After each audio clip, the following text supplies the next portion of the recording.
Bismillahirrahmanirrahim. Assalamualaikum warahmatullahi wabarakatuh. Perkenalkan, nama saya Rangga Hendri Alamsyah. Saya mahasiswa PPG Prajabatan tahun 2023 dengan program studi Pendidikan Jasmani dari Universitas Siliwangi, Tasikmalaya.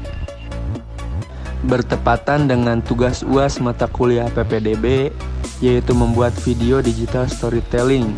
Pada kesempatan kali ini, saya akan membahas video proses pembelajaran yang saya lakukan sebagai seorang guru, yang dimana saya diberikan tugas oleh dosen pengampu mata kuliah PPDB untuk melaksanakan pembelajaran yang menggunakan konsep blended learning, yang dimana saya lakukan dengan konsep peer teaching terhadap rekan kelas saya. Karena tidak dilakukan dengan peserta didik sesungguhnya, dengan beberapa pertimbangan dan keterbatasan yang saya alami dalam pelaksanaannya. Dalam video pembelajaran yang telah saya lakukan, saya di sini berperan sebagai seorang guru yang memberikan materi pembelajaran aktivitas gerak berirama menggunakan metode pembelajaran problem based learning dan project based learning. Pada penugasan sebelumnya, saya diberikan tugas oleh dosen mata kuliah PPDB untuk membuat modul ajar yang diimplementasikan terhadap peserta didik. Dalam rencana pembelajaran tersebut, dalam modul menggunakan blended learning, yaitu menggunakan metode daring dan luring yang dibaurkan. Alokasi waktu dalam pelaksanaan pembelajaran tersebut yaitu 1 kali pertemuan, 2 kali 35 menit, 1 jam pembelajaran tatap muka, dan 1 jam pembelajaran daring. Pada pembahasan ini, saya akan membahas tentang rangkaian gerak dasar dalam aktivitas gerak berirama, yaitu variasi dan kombinasi pola gerak langkah kaki dan ayunan tangan aktivitas gerak berirama. Gerak berirama adalah gerakan senam yang dilakukan dengan diiringi irama musik. Pembelajaran ini diterapkan pada peserta didik yang berada pada fase C, yaitu peserta didik sekolah dasar di kelas 6. Setelah pembahasan modul ajar atau rancangan pembelajaran, selanjutnya saya akan membahas mengenai pelaksanaan proses pembelajaran luring. Dalam video yang saya buat dalam pelaksanaan pembelajaran tersebut, yang pertama, kegiatan pendahuluan yang dimulai di mana guru meminta peserta didik untuk bisa berbaris dan mengkondisikan agar kelas bisa kondusif. Setelah hal tersebut disampaikan, guru juga menginstruksikan agar peserta didik mulai berdoa dipimpin oleh satu orang yang bisa memimpin peserta didik untuk bisa berdoa bersama-sama. Dilanjutkan dengan menanyakan kabar, persepsi, memotivasi, serta melakukan presensi. Presensi sendiri bisa dilakukan di awal ataupun di akhir pembelajaran. Yang kedua, pada kegiatan inti. Dalam kegiatan ini, peserta didik melakukan pemanasan. Pemanasan yang saya lakukan, yang saya berikan juga terhadap peserta didik, menggunakan permainan rumah hantu, yang dimana peserta didik bisa mengeksplor gerak lokomotor mereka serta manipulatif pada saat pemanasan yang dikemas dalam sebuah permainan.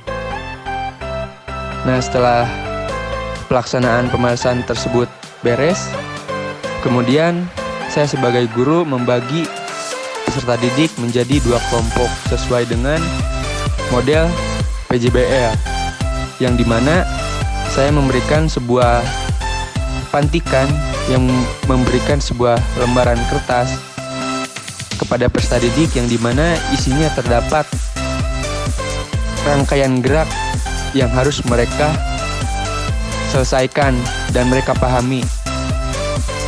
Setelah itu, setiap kelompok yang telah mendapatkan selembaran tersebut diinstruksikan bisa berdiskusi dengan kelompoknya masing-masing sesuai dengan lembar yang telah saya kasih agar bisa dipahami serta bisa dipraktekkan.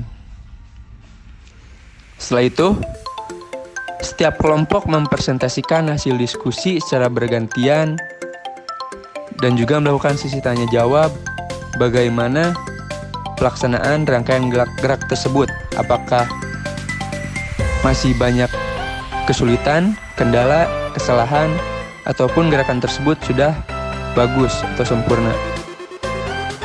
Setelah itu, guru beserta peserta didik melakukan aktivitas gerak berirama secara keseluruhan, secara utuh, bersama-sama. Selanjutnya yang terakhir, ada kegiatan penutup.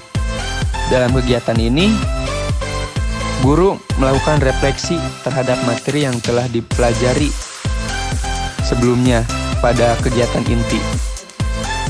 Apa saja yang memang belum bisa dipahami oleh peserta didik, di sini guru memberikan penguatan ataupun pengulangan dalam menyampaikan beberapa poin-poin yang memang belum bisa dipahami oleh peserta didik tersebut. Guru juga memberikan informasi untuk memberikan penugasan ataupun pembelajaran selanjutnya yang dilakukan pada pembelajaran daring yang sebelumnya sudah saya bahas juga, berupa proyek. Proyek tersebut guru berikan pada pembelajaran daring. Kemudian pembelajaran pun diakhiri, dicukupkan, peserta didik berdoa beserta dengan guru, ditutup dengan hamdalah. Kelebihan dan kekurangan dalam video pembelajaran. Yang pertama, kekurangan. 1. Di dalam video pembelajaran tersebut terdapat ketidaksesuaian antara sintak PBL dan pelaksanaan kegiatan pembelajaran yang dilakukan. Kedua, kurangnya penyampaian materi dari guru karena berfokus kepada peserta didik yang diberi problem atau diberi pemantik untuk bisa dipecahkan dan dilakukan oleh peserta didik. Yang ketiga, tidak adanya penilaian yang tertera di modul atau RP yang saya buat. Untuk kelebihannya sendiri, yang pertama, menambah pengalaman mengajar terhadap guru kepada peserta didik. Yang kedua, mengetahui sejauh mana dan seberapa efektif metode dan model yang digunakan oleh guru kepada peserta didik tersebut. Pada pembelajaran daring, yang dimana pelaksanaan pembelajaran daring ini merupakan lanjutan dari pembelajaran tatap muka sebelumnya. Untuk kegiatan pendahuluan, di sini guru saya sendiri yang memang memberikan arahan dulu kepada peserta didik, mengingatkan bahwasanya pembelajaran kedua yaitu daring dilaksanakan di Google Classroom. Guru mengingatkan kepada peserta didik agar mengecek Google Classroom masing-masing dan lihat penugasan yang telah diberikan kepada peserta didik. Lalu pada kegiatan inti di sini guru memberikan instruksi penugasan kepada peserta didik melewati aplikasi Classroom. Kemudian peserta didik mengerjakan tugas sesuai perintah sesuai deskripsi yang tertera di form tersebut. Lalu peserta didik mengumpulkan tugas video dengan mengupload tugas ke YouTube. Yang kemudian peserta didik pun mengumpulkan link video YouTube tersebut ke Classroom di kolom penugasan. Yang terakhir pada kegiatan penutup yaitu guru memberikan penilaian terhadap tugas-tugas yang telah dikerjakan oleh peserta didik yang berupa video yang dimana telah dikumpulkan pada kolom penugasan tersebut.